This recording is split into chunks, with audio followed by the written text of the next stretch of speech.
música. Faisán o salmón. Zapatos de cristal o sandalias bordadas en oro. Esas son hoy en día sus decisiones. Mientras el príncipe decide por la paz o por la guerra.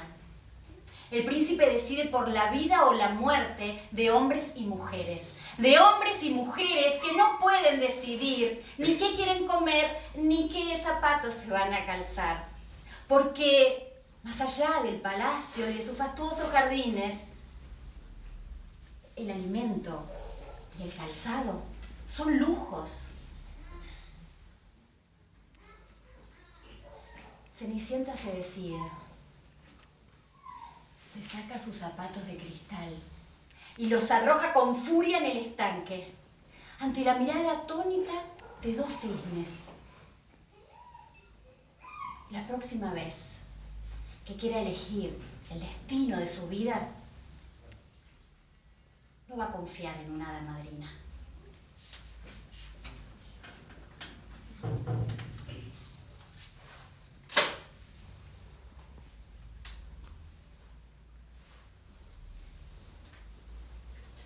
Princesita. Eso masculló entre dientes el cuidador de caballos cuando me vio pasar. Princesita, dijo. Y todos los mozos que estaban con él rieron a carcajadas.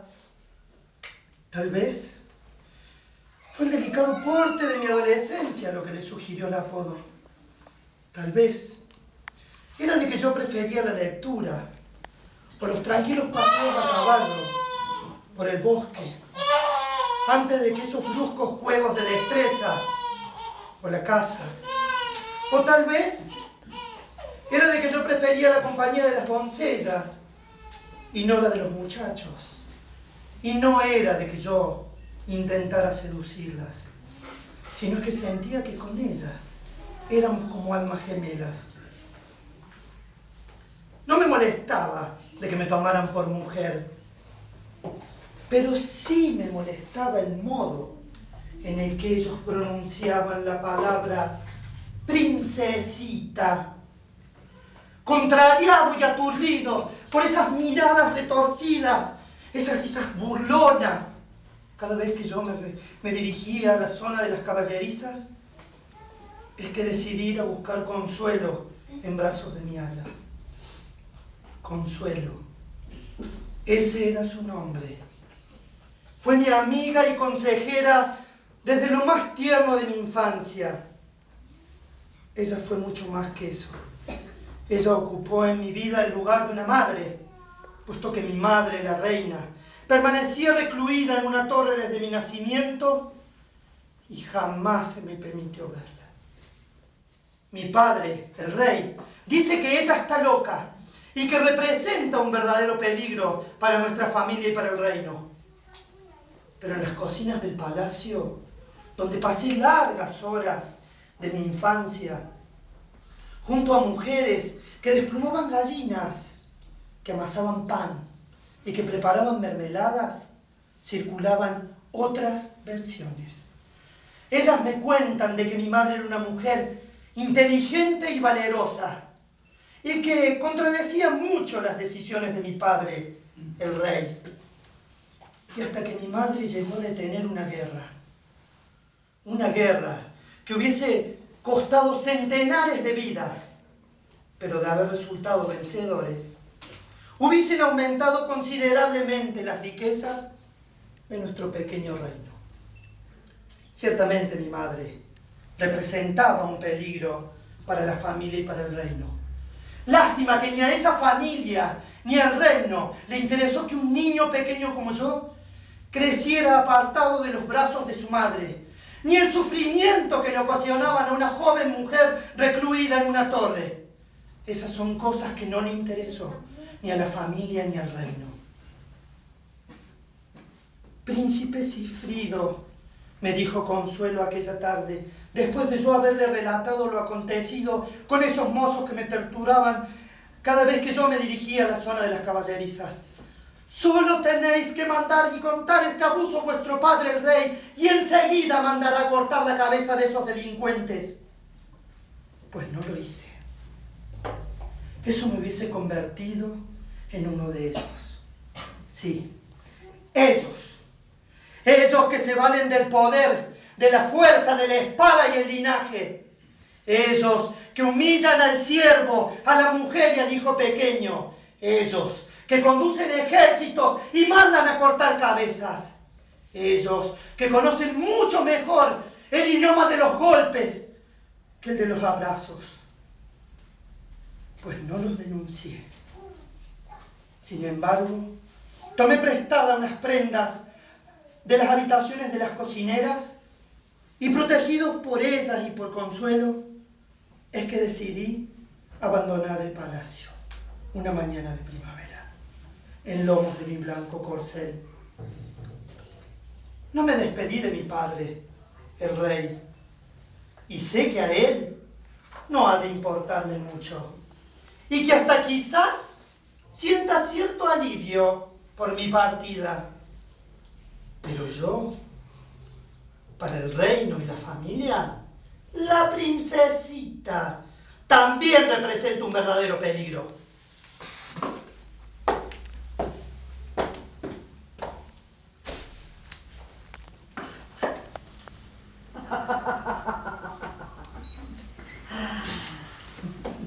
El primer maleficio es algo inolvidable en la vida de una bruja.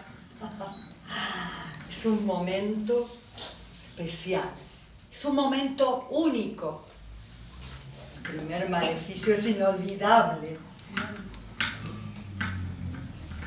Hay señales muy precisas. Las manos que se crispan, calor en el rostro y ese sopor en el pecho. Suele suceder luego de vivir o de presenciar una traición o una injusticia mayúscula. Es importante localizar bien, identificar bien al enemigo. Una vez identificado, concentraremos toda nuestra energía en destruirlo. Sí, el odio es como un barco en alta mar. No debemos perder el timón o nos iremos a pique. La sangre fría es fundamental. De ninguna manera andaremos contando lo que pensamos hacer, ni proclamar a los cuatro vientos, oye, que te haré un maleficio. No. Nuestra tarea es silenciosa, paciente. Luego, habrá que dedicarse a la confección de un objeto que represente al ser odiado, que tenga sus rasgos. Podemos robarle una prenda, arrancarle un mechón de cabello. Lo que es imprescindible es la sangre. Será preciso salpicar al menos con unas gotas de sangre a la representación de ese ser odiado. Confeccionamos un muñeco que lo represente o bordamos su nombre en un lienzo negro. Una vez confeccionado, daremos a esa representación del ser odiado todas las torturas que quisiéramos para él. Podemos quemarlo, descuartizarlo, podemos tirarlo a una corriente marina, podemos echárselo a los lobos para la cena. Hay infinidad de maleficios, millones de maleficios, pero una bruja con iniciativa y creatividad será capaz de producir los suyos. Ahora sí, insisto, lo más importante es encontrar el momento. Si dejamos pasar el momento, si dudamos, o peor aún, si nos arrepentimos con esa estupidez de que, ay, ¿cómo vamos a destruir la vida de otro ser, etcétera? Entonces sí, caeremos bajo el influjo del peor de los maleficios, el convertirnos en buenas mujeres. ¡En buenas mujeres! El primer maleficio es algo inolvidable en la vida de una bruja. El otro es un barco en alta mar.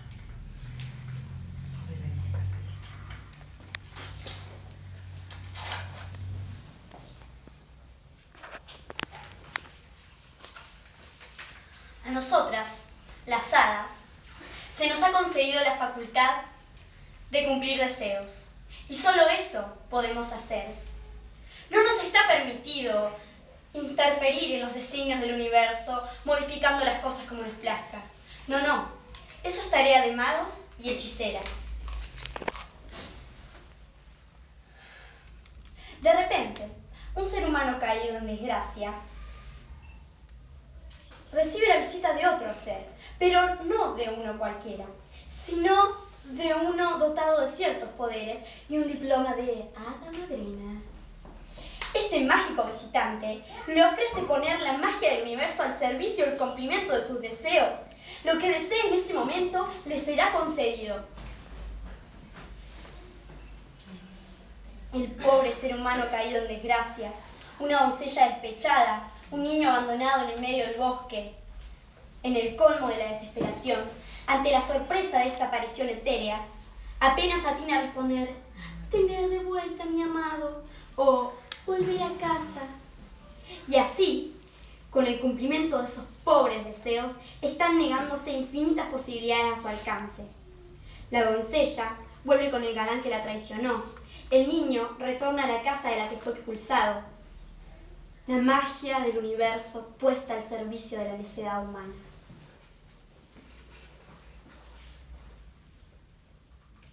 Muchas veces he intentado advertirles, pedirles que mediten cuidadosamente antes de realizar su petición, o bien sugerirles algún deseo. Pero ese modo de obrar es severamente sancionado entre nosotras. No nos está permitido advertir ni sugerir, solo conceder. De eso se trata la tarea de la hada madrina. Claro que no todos los deseos son iguales. Algunos desean la muerte de sus enemigos, desean venganza por los dolores que han sufrido. Tampoco nos está dado conceder este tipo de deseos. Las hadas madrinas tenemos estrictamente prohibido usar nuestros poderes en perjuicio de otro ser, humano o no humano. Terminar con las desigualdades, castigar a quienes cometen injusticias. Terminar con las desigualdades, castigar a quienes cometen injusticias. ¿Es posible de este modo? ¿Cómo castigar la maldad sin perjudicar al malvado? ¿Cómo hacer feliz a quien desea ardientemente su propia infelicidad? Estas y otras preguntas me hice durante largas noches de insomnio, y fue durante una de esas noches que empecé a pensar en huir de la escuela de hadas.